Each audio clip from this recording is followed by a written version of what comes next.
नमस्कार, मी दिनेश खानजी. आपण बघताय न्यूज डंका. भारताच्या राजकारणातील लफंगा असा ज्यांचा उल्लेख करता येईल असे काँग्रेसचे नेते, लोकसभेचे विरोधी पक्षनेते राहुल गांधी यांची बुधवारी रायबरेलीमध्ये सभा झाली आणि या सभेमध्ये त्यांनी कमरेखालची भाषा वापरत केंद्रीय गृहमंत्री अमित शहा, पंतप्रधान नरेंद्र मोदी आणि राष्ट्रीय स्वयंसेवक संघावर टीका केली.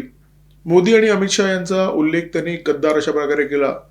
जोपर्यंत एखादी व्यक्ती गांजा फुंकत नाही किंवा एखादी पांढरी पावडर हुंगत नाही किंवा एखाद्या व्यक्तीच्या डोक्यामध्ये मेंदू नावाचा अवयव नसेल तोपर्यंत अशा प्रकारची भाषा वापरता येत नाही. आता राहुल गांधी यांच्या बाबत नेमकं कोणतं कारण होतं, नेमक्या कोणत्या कारणामुळे ते पिसाळले होते हे कळत नाहीये. परंतु पंतप्रधान नरेंद्र मोदी इटालीला गेल्यानंतर हे घडलेलं आहे. राहुल गांधी यांच्या आजोळी गेल्यानंतर हे घडलेलं आहे आणि त्याची कारणं सुद्धा तशीच आहेत. याच विषयावर या व्हिडिओमध्ये बोलणार आहोत. परंतु व्हिडिओ सुरू करण्यापूर्वी आमचा चॅनल सबस्क्राईब करा आणि जर आवडला तर व्हिडिओ लाईक करा, शेअर करा, हाईप करा.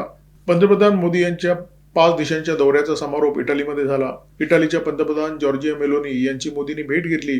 मेलोनी मोदींमुळे कायम प्रभावित असतात. जेव्हा जेव्हा मोदी त्यांना भेटतात तेव्हा त्या मोदी यांच्यासोबत सेल्फी घेतात आणि हे सेल्फी त्या आपल्या सोशल मीडिया अकाउंटवर अपलोड करतात.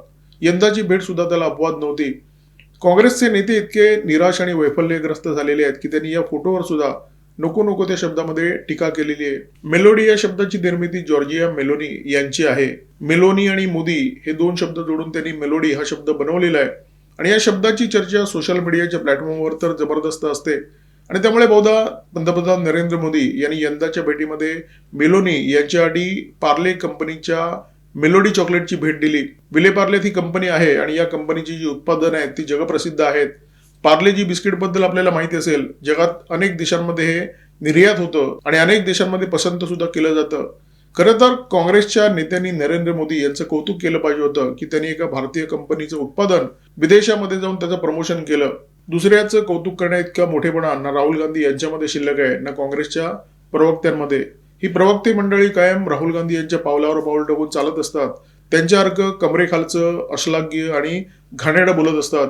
पवन खेरा जे अलीकडे अडचणीत आलेले प्रचंड, कारण आसामचे मुख्यमंत्री हिमंता बिस्वा शर्मा यांचा उल्लेख त्यांनी बंटी असा केला आणि त्यांच्या पत्नीचा उल्लेख बबली असा केला. हिमंता बिस्वा शर्मा तर राजकारणी आहे, त्यांचा कसाही उल्लेख केला किंवा त्यांच्याबद्दल कोणताही शब्द वापरला तर कदाचित जनता मनावर घेणार नाही. परंतु त्यांची जी पत्नी आहे जिचा राजकारणाशी दूरदूरपर्यंत संबंध नाहीये, त्या पत्नीबद्दल सुद्धा या प्रवक्त्याने अत्यंत घाणेरडा शब्द वापरला होता. न्यायालयामध्ये तो वाचला, जामिनावर सध्या बाहेर आहे. परंतु इतिहासातून धडा शिकण्याची काँग्रेस नेत्यांची प्रवृत्ती नाहीये. त्यामुळे पुन्हा तो नरेंद्र मोदी यांच्यावर घसरलेला आहे. पुन्हा एकदा त्याच भाषेचा त्याने वापर केलेला आहे. काँग्रेसच्या दुसऱ्या प्रवक्त्या सुप्रिया श्रीनेत त्यांनी सुद्धा तेच केलेलं आहे. राहुल गांधी यांच्या रायबरेलीच्या सभेमध्ये नरेंद्र मोदी यांच्या विदेश दौऱ्याचा उल्लेख झाला नसता तरच आश्चर्य होतं.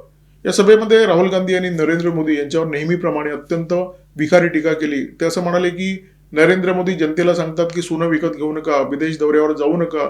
नरेंद्र मोदी सांगतात की इलेक्ट्रिक कार विकत घ्या, परंतु स्वतः मात्र विदेश दौऱ्यावर जातात आणि कोट्यवधीचा चुराडा करतात. आता हा इतका मूर्ख माणूस आहे की देशाचे दुसऱ्या देशांशी असलेले संबंध घट्ट करण्यासाठी, व्यापारी संबंध वाढवण्यासाठी, देशामध्ये गुंतवणूक यावी म्हणून पंतप्रधानाला विदेशाचे दौरे करावेच लागतात. मोदींच्या विदेश दौऱ्यामुळे जर काही कोटी खर्च झाले असतील तर या दौऱ्यात त्यांनी अब्जावधीची गुंतवणूक भारतामध्ये येईल याची सुद्धा तरतूद केलेली आहे.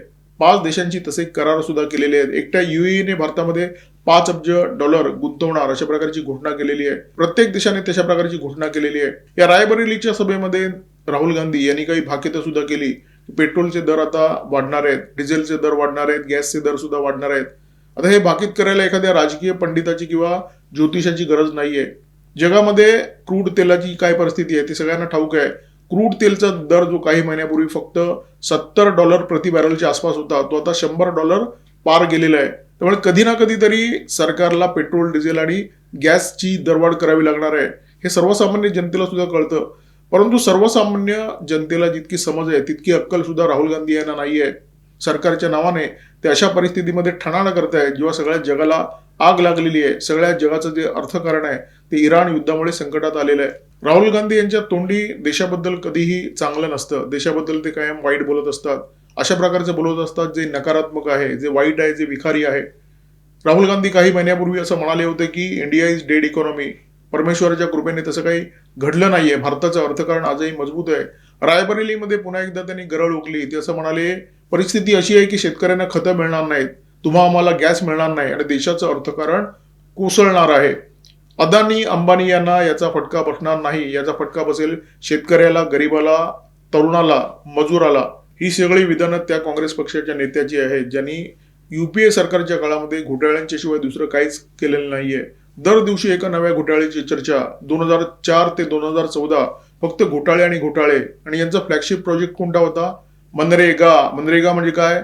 कुठेतरी जायचं, खड्डा खणायचा, ती माती उचलायची आणि घमेल्याने घेऊन दुसरीकडे जाऊन टाकायची. हा यांचा फ्लॅगशिप प्रोजेक्ट होता, ज्याचा यांना प्रचंड मोठा अभिमान होता. म्हणजे सेमी कंडक्टर, अमुक तमुक हे काही नाहीये. फ्लॅगशिप प्रोजेक्ट काय तर जमिनी खणायच्या, घमेली भरायची. ज्यांच्या कार्यकाळामध्ये खेळणी सुद्धा चीनवरून आयात केली जात होती. ड्रोनची निर्मिती तर खूप दूरची गोष्ट. आज देशामध्ये ड्रोन निर्मिती करणाऱ्या किमान 28 कंपन्या आहेत. तर ते राहुल गांधी, नरेंद्र मोदी यांच्या अर्थकारणाला बोल लावतायत. ते नरेंद्र मोदी ज्यांच्या कार्यकाळामध्ये अर्थकारण भक्कम झालेलं आहे. गेले 10 आठवडे आपण चढ्या दराने क्रूडची खरेदी करतोय, परंतु तरी सुद्धा देशाच्या तिजोरीमध्ये आजही $690 अब्ज इतकं परकीय चलन आहे. राहुल गांधी कायम देशाच्या अर्थकारणाबद्दल नकारात्मक बोलत असतात. कायम बोलत असतात की देशाचं अर्थकारण कोसळणार आहे, कोसळणार आहे, कोसळणार आहे. म्हणजे राहुल गांधी यांचं त्या बुक्यासारखं झालेलं आहे, ज्याचं लक्ष कायम शिंक्यावर असलेल्या मडक्याकडे आहे. आणि त्याची इच्छा असते कायम की हे मडकं फुटावं, लोणी बाहेर पडावं आणि हे लोणी आपल्याला ओरपता यावं. राहुल गांधी यांची समस्या सध्या तीच आहे. त्यांना लोणी ओरपता येत नाहीये. गेली 12 वर्ष ते सत्तेपासून वंचित आहेत. अनेक राज्यात त्यांची सत्ता गेलेली आहे आणि पुढे सत्ता येईल केंद्रामध्ये याची दूरपर्यंत शक्यता नाहीये. त्यामुळे राहुल गांधी यांची सतत इच्छा असते की देशाचं अर्थकारण कोसळावं. त्याच्यामुळे लोक भयंकर चिडतील आणि नरेंद्र मोदी यांना सत्तेवरून खाली खेचतील. म्हणजे त्यांना या देशामध्ये जे अराजक निर्माण करायचे आहे, तथाकथित जेन-झी क्रांतीच्या निमित्ताने ते घडावं अशी राहुल गांधी यांची इच्छा आहे. आणि ती इच्छा वारंवार त्यांच्या तोंडातून व्यक्त होत असते. आता तुम्ही म्हणाल राहुल गांधी इतके पिसाळलेले का? नरेंद्र मोदी यांच्याबद्दल ते इतकं अभद्र का बोलतायत? देशाच्या पंतप्रधानाला गद्दार का म्हणतायत? तर त्याची 3 प्रमुख कारणं आहेत. अलाहाबाद उच्च न्यायालयामध्ये विघ्नेश शिशिर या भाजप कार्यकर्त्यांनी 2 महत्वपूर्ण जनहित याचिका दाखल केलेल्या आहेत. पहिली याचिका राहुल गांधी यांच्या दुहेरी नागरिकत्वाबद्दल आहे. याबद्दल मी अनेक व्हिडिओमध्ये चर्चा केलेली आहे. दुसरी जी याचिका आहे, त्या याचिकेवर अलाहाबाद उच्च न्यायालयाने एक ताजा निर्णय दिलेला आहे, आदेश दिलेला आहे. अलाहाबाद उच्च न्यायालयाने सांगितलेलं आहे की राहुल गांधी यांची जी बेनामी संपत्ती आहे त्याची तपास यंत्रणांनी चौकशी करावी. म्हणजे विघ्नेश शिशिर यांनी याचिका दाखल केली होती की राहुल गांधी यांचं उत्पन्न आणि त्यांची मालमत्ता याच्यामध्ये काही सांगड बसत नाहीये, त्याच्यामुळे याचा तपास करण्यात यावा. आणि या याचिकेची दखल घेऊन अलाहाबाद उच्च न्यायालयाने असे आदेश दिलेले आहेत की राहुल गांधी यांच्या मालमत्तेचा आता तपास यंत्रणांनी शोध घ्यावा. तिसरं कारण तर भाजपने स्वतःच जाहीर केलेलं आहे. राहुल गांधी 2004 पासून खासदार आहेत. म्हणजे आता 22 वर्ष झाली राहुल गांधी खासदार आहेत. दरवर्षी खासदाराला त्याचं जे उत्पन्न आहे ते प्रतिज्ञापत्राच्या माध्यमातून सादर करावं लागतं जनतेच्या समोर. तर राहुल गांधी यांनी गेल्या 22 वर्षाच्या काळामध्ये जी मालमत्ता दाखवलेली आहे, जे उत्पन्न दाखवलेलं आहे ते 11 कोटींचं आहे. परंतु या काळामध्ये राहुल गांधी यांनी जे विदेश दौरे केले, त्या विदेश दौऱ्यावर त्यांनी 56 कोटी रुपये खर्च केलेले आहेत. ही सगळी प्रकरणं ऐकल्यानंतर तुमच्या एक गोष्ट लक्षात आली असेल की राहुल गांधी फार काळ खासदार राहणार नाहीयेत. राहुल गांधी फार काळ विरोधी पक्ष नेते राहणार नाहीयेत. लवकरात लवकर त्यांची रवानगी तुरुंगामध्ये होणार आहे. आणि हे जर तुम्हा आम्हाला कळत असेल तर ते राहुल गांधी यांना कळलं नसेल याची शक्यताच नाहीये. त्यामुळे राहुल गांधी प्रचंड अस्वस्थ आहेत. ते तुरुंगात जातील तेव्हा जातील, न्यायालय त्यांना दोषी ठरवेल तेव्हा ठरवेल, त्यांच्यावर ठेवलेले आरोप सिद्ध होतील तेव्हा होतील. परंतु तुर्तास केंद्र सरकार अशा प्रकारे हालचाली करतंय की जनता राहुल गांधी यांच्यावर शेणगोळ्यांचा मारा करेल आणि रस्त्यावर राहुल गांधी जर त्यांना भेटले तर कदाचित त्यांचे कपडे उतरवेल. आता पुन्हा वळूया नरेंद्र मोदी यांच्या इटाली दौऱ्याकडे. मोदी इटालीमध्ये असताना राहुल गांधी इतके का पिसाळले? मोदी यांच्यावर त्यांनी इतकी अभद्र टीका का केली? नरेंद्र मोदी यांना ते गद्दार का म्हणाले? आता या प्रश्नाची उत्तरं अशी आहेत की राहुल गांधी यांचे पिताश्री राजीव गांधी यांच्या कार्यकाळामध्ये खूप मोठा घोटाळा झाला होता. घोटाळ्याचं नाव बोफोर्स घोटाळा. आपण अनेकदा ऐकलं असेल. राहुल गांधी यांच्या मातोश्री सोनिया गांधी जेव्हा युपीए सरकारच्या काळामध्ये नॅशनल ॲडवायझरी काउन्सिलच्या चेअरमॅन होत्या, म्हणजे सुपर प्राईम मिनिस्टर होत्या, त्या सत्ता काळामध्ये घोटाळा घडला होता ज्याचं नाव ऑगस्टा वेस्टलँड घोटाळा. हेलिकॉप्टर खरेदीशी संबंधित हे प्रकरण होतं. आणि ही जी दोन्ही प्रकरणं आहेत त्याचा संबंध इटालीशी आहे. या दोन्ही संबंधांमध्ये अनेक महत्वाची कागदपत्र आहेत ज्याचा दावा इटालियन सरकारकडे आहे. तर नरेंद्र मोदी आणि जॉर्जिया मेलोनी यांच्यामध्ये जी मैत्री आहे, जो विश्वास आहे, तो विश्वास पाहून राहुल गांधी आणि काँग्रेस पक्षाचे नेते चवताळतात अशासाठी कारण ती कागदपत्र कदाचित मेलोनी यांनी मोदींच्या ताब्यात म्हणजे भारत सरकारच्या ताब्यात दिली असतील किंवा ती देण्याची तयारी दर्शवली असेल किंवा ती देण्याची प्रक्रिया सुरू असेल. आता तुम्ही म्हणाल बोफोर्स प्रकरण कधी संपलेलं आहे. 2004 मध्ये न्यायालयाने या प्रकरणी दिवंगत पंतप्रधान राजीव गांधी यांना क्लीन चिट दिलेली आहे. 2011 मध्ये या प्रकरणाचा तपास करणाऱ्या सीबीआयने अधिकृतपणे या प्रकरणाचा तपास बंद केलेला आहे. मग या प्रकरणामध्ये आता उरलंय काय? उरलं बरंच काही आहे. राजीव गांधी जेव्हा पंतप्रधान होते तेव्हा त्यांच्या मंत्रिमंडळामध्ये व्ही.पी. सिंग अर्थमंत्री होते आणि जेव्हा बोफोर्स खरेदी झाली तेव्हा या प्रकरणामध्ये काहीतरी घोटाळा आहे अशी कुणकुण व्ही.पी. सिंग यांना लागली. परंतु ते सरकारमध्ये सामील असल्यामुळे या विषयाबद्दल काही बोलू शकत नव्हते. परंतु तरी सुद्धा त्यांनी प्रयत्न केले की या प्रकरणाचा माग काढायचा, हे प्रकरण खोदून काढायचं. मग त्यांनी एक खासगी डिटेक्टिव्ह मायकल हर्षमन याला हे काम सोपवलं. त्याला सांगितलं की या प्रकरणी तपास कर म्हणून. तर मायकल हर्षमननी या प्रकरणी तपास सुरू केला. त्याच्यानंतर बऱ्याच घडामोडी झाल्या. या मायकल हर्षमनने या प्रकरणी तपास सुरू केला. त्याच्या हाती काही महत्वाचे पुरावे लागले. भारताच्या राजकारणात सुद्धा बऱ्याच मोठ्या घडामोडी झाल्या. व्ही.पी. सिंग यांचं अर्थमंत्रीपद गेलं, त्यांच्याकडे संरक्षण मंत्रीपद देण्यात आलं. त्याच्यानंतर राजीव गांधी यांचा निवडणुकीमध्ये पराभव झाला. जनता दलाच्या स्थापनेनंतर व्ही.पी. सिंग देशाचे पंतप्रधान झाले. त्याच्यानंतर राजीव गांधी यांचा दुर्दैवी मृत्यू झाला. त्याच्यानंतर राजकीय दृष्ट्या हे सगळं प्रकरण संपलं होतं. परंतु 2017 मध्ये हे मायकल हर्षमन एका परिषदेच्या निमित्ताने नवी दिल्लीमध्ये आले होते, म्हणजे भारतात आले होते. आणि या दरम्यान त्यांनी एक मुलाखत दिली. या मुलाखतीमध्ये त्यांनी महत्वाचा गौप्यस्फोट केला.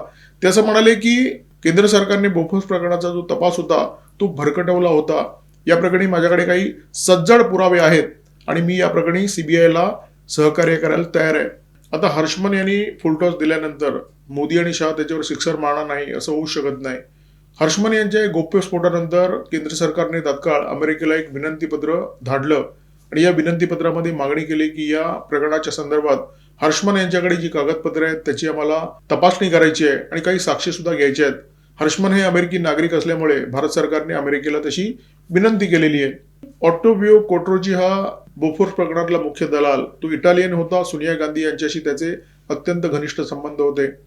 स्विस बँकेने बोफोर्स प्रकरणाशी संबंधित 500 पेक्षा जास्त कागदपत्र केंद्र सरकारच्या हवाली केली. या कागदपत्रांचा अभ्यास केल्यानंतर एई सर्व्हिसेस या शेल कंपनीचं नाव समोर आलं.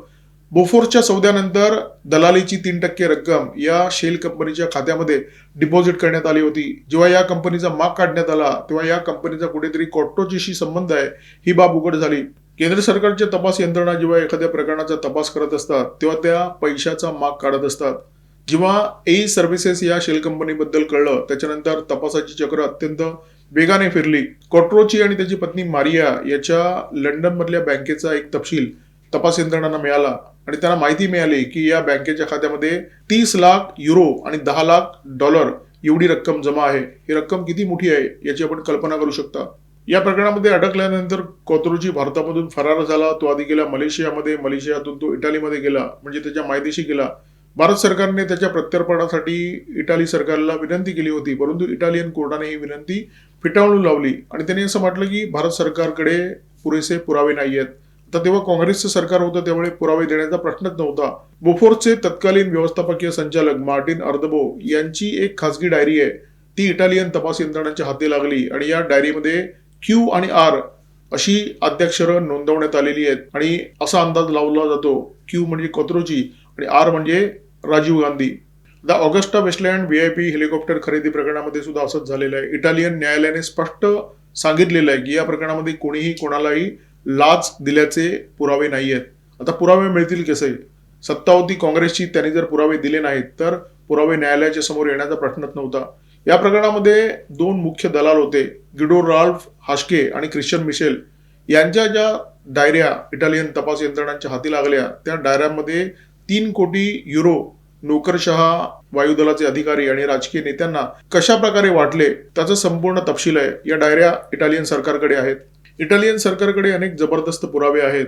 या प्रकरणातला जो मुख्य दलाल आहे ख्रिश्चन मिशेल याने 15 मार्च 2008 मध्ये ऑगस्टा कंपनीच्या अधिकाऱ्यांना एक पत्र लिहिलं होतं आणि या पत्रामध्ये तो असं म्हणतो की आपलं जे हेलिकॉप्टर आहे ते त्यांच्या निकषामध्ये बसवण्यासाठी तिथले काही राजकीय नेते आणि त्यांचे सल्लागार प्रयत्न करणार आहेत. म्हणजे आपल्याला टेंडर प्रक्रिया माहिती आहे. एखाद्या कंपनीला जर तो टेंडर द्यायचा असेल तर टेंडरची रचना अशा प्रकारे केली जाते की तीच कंपनी त्या निकषासाठी पात्र व्हावी.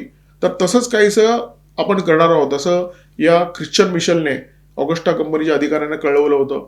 बोफोर्स प्रकरणामध्ये आपल्याला माहिती असेल की दलालीचा पैसा वळवण्यासाठी काही शेल कंपन्यांचा वापर करण्यात आला. एका कंपनीचं नाव मी तुम्हाला सांगितलं, एई सर्व्हिसेस. तसाच प्रकार ऑगस्टा वेस्टलँड व्हीआयपी हेलिकॉप्टर खरेदी प्रकरणी झाला होता. मॉरिशस, ट्युनिशिया, दुबई इथल्या काही शेल कंपन्यांचा वापर करण्यात आला होता. त्या शेल कंपन्यांकडे दलालीचा पैसा वळवण्यात आला होता आणि तो पैसा नंतर भारतामध्ये पाठवण्यात आला. वित्तीय गुन्ह्यांचा तपास करणारी इटालियन पोलिसांची जी शाखा आहे त्यांनी या प्रकरणाचा माग काढला, अनेक कागदपत्र जमवली, अनेक पुरावे जमवले. तर इटालियन सरकारकडे अशा पुराव्यांचं घबाड आहे. बोफोर्स प्रकरणामध्ये सुद्धा आहे, ऑगस्टा वेस्टलँड प्रकरणामध्ये सुद्धा आहे. अनेक कागदपत्र आहेत, आर्थिक व्यवहारांचे तपशील आहेत आणि हा जो खजिना आहे त्याबाबत 2-3 शक्यता आहेत. एकतर नरेंद्र मोदी दुसऱ्यांदा इटालीला जात आहेत. याच्यापूर्वी सुद्धा ते गेले होते. जॉर्जिया मेलोनी यांची त्यांनी यापूर्वी सुद्धा भेट घेतली होती. तर यातली काही कागदपत्र आधीच भारत सरकारच्या हाती आलेली आहेत. सीबीआय आणि ईडी या प्रकरणाचा या कागदपत्रांच्या आधारावर तपास करते आहे. काही कागदपत्र पाईपलाईनमध्ये आहेत आणि काही कागदपत्र देण्याची तयारी जॉर्जिया मेलोनी यांनी दाखवलेली आहे. मोदी यांच्या इटाली भेटीनंतर राहुल गांधी का पिसाळले त्याचं उत्तर हे असं आहे. मोदी आणि मेलोनी यांच्यामध्ये जे विश्वासाचं आणि मैत्रीचं नातं आहे ते काँग्रेसच्या नेत्यांना का खटकतं? जेव्हा मोदी इटालीमध्ये होते तेव्हा राहुल गांधी इतके थैथयाट का करत होते याचं उत्तर या सगळ्या घटनाक्रमामध्ये आहे. मोदींनी मेलोनींना मेलोडी दिल्यामुळे राहुल गांधी यांचं तोंड कडवट का झालं? काँग्रेसचे प्रवक्ते मोदी आणि मेलोनी यांच्या या भेटीवर अनर्गळ शब्दामध्ये टीका का करत होते? याची उत्तरं या सगळ्या व्हिडिओच्या माध्यमातून तुम्हाला मिळाली असेल. तुर्तास या व्हिडिओमध्ये थांबतोय. माझ्यासोबत होते cameraman methyl Kadam, video editor Ajay Shelke. Video जर आवडला असेल तर लाईक करा, शेअर करा, कॉमेंट बॉक्समध्ये भरभरून तुमची मतं व्यक्त करा. सबस्क्राईब करा न्यूज डंका आणि बेल आयकॉन दाबायला अजिबात विसरू नका. नमस्कार, धन्यवाद.